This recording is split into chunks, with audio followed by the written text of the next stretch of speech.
intsha kwele South Africa phansi kobukhokeli benhlanganiso esipesakhe Youth Organization lezizalwane zeZimbabwe namhlanje bebetshengisela esitaladini seJohannesburg bekhalaza ngokwehluleka kwahulumende weZimbabwe ukuhlawula labo abahlukunyezwa igugrawundi nokuqhubeka esala kuvezwa kwamaqiniso alokho okwenzakala ngaleso sikhathi.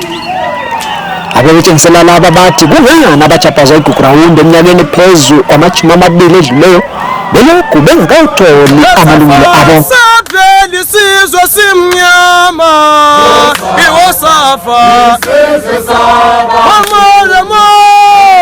imashi yanamhlanje isizathu sayo kuba sifuna ukuba silwela amalungelo abantu bakwaMthwakazi. Kuba namhlanje i-Human Rights Day and siyazi ukuba abantu bakwaMthwakazi basancindezeleka even namanje. Njengoba sikhumbula ukudutshulwa ngamabhunu abantu beSoweto Sharpeville belwela amalungelo abo, lathi sikhumbula ababulawa yiZANU-PF ngohlelo lwegugrawundi eZimbabwe. Namhlanje sithanda ukuthi thina sihambise ilizwi lokuthi bonke izihlobo zethu zonke lezi ezafa ezashonayo siyazikhumbula zibulawa ngabantu abasaphila namhlanje abelokhu beqhubeka bebulala ilizwe. Sifuna ngabantu baseMthwakazi, sifuna abantu bomthwakazi bafuna restoration, bane self independence, bane identity, sifuna restoration yomthwakazi.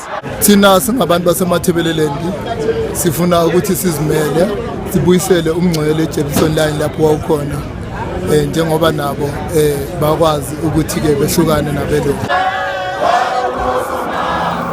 Leli qula labatshengiselayo lisuke eJohannesburg, eBeria ladabula eHillbrow lapho kuhlala khona izizalwane zeZimbabwe eziningi likhuthaza abeZimbabwe laba ukuthi basukume babambe ngamandla uhulumende ukuthi alungise konke okonakalayo ngesikhathi segugrawundi.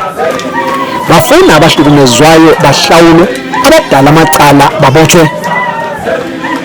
Kuzikhalazo zabo abazithumela uhulumende kwele South Africa, abatshengiselayo laba bafuna abemandebeleni baphiwe imvumo yokuhlala kwele South Africa nokuthi labo abalesandla kugrawundi babotshwe nxa bengangena kwele South Africa. Na Studio 7 Johannesburg kwele South Africa, ngimi Benedict Mhlapho.